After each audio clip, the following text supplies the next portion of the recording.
Hello ngayon guys, nandito po tayo ngayon guys sa Bundok Balagbag. Nagagala po tayo dito. Kakita po tayo guys ng oraro. Ngayon guys, pagkadami-dami guys na oraro niyan. Na may kagamutan guys ang kanyang yung laman. Yung laman guys, nakakagamot siya guys sa unser. Ayan. Kaya tingnan ta guys kung malaman siya guys. Ayan, tingnan po natin ito. Pukayan ta guys ng isang puno o kaya magdalawang puno. Tingnan ta guys kung malaki na guys yung kanyang laman. Ito guys yung mga laman niya guys. Oh. Ito guys yung oraro. Siya na guys yung laman niya. Ayan, yung kung makakakita kayo guys ng ganitong klase, oraro po ko yung guys dahil yung mababa lang guys ha.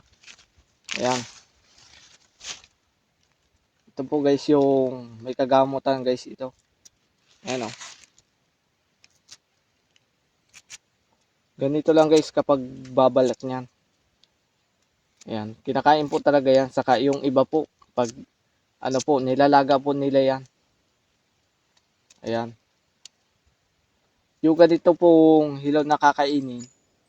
Ayan. Makakakuha po tayo dyan ng sustansya.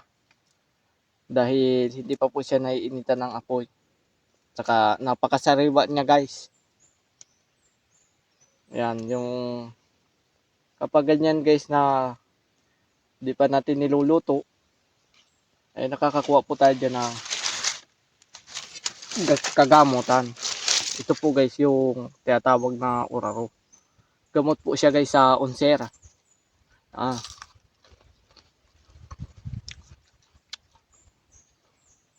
Ito guys, masabaw guys ang nito, yung loob. Talo nyo guys, puting-puti siya guys, oh. Gayon guys ang loob niya guys. Ang may kagamutan lang naman guys dito ay yung katas niya. Nakakatanggal guys siya ng ulcer.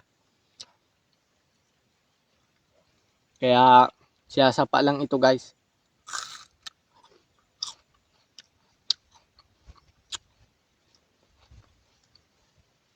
Ako nga pala guys, naggagala po ako ngayon dahil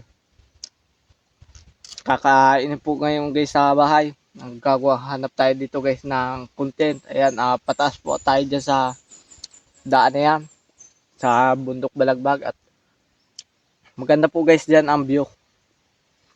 Napaka mataas po dyan ay.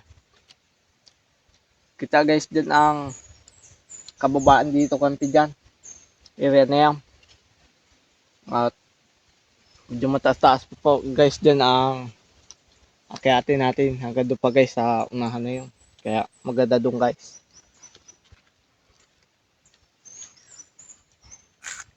Ayan, paki-like and share na lang po guys ng ating video. Ayan, ingat po kayo guys. Congrats.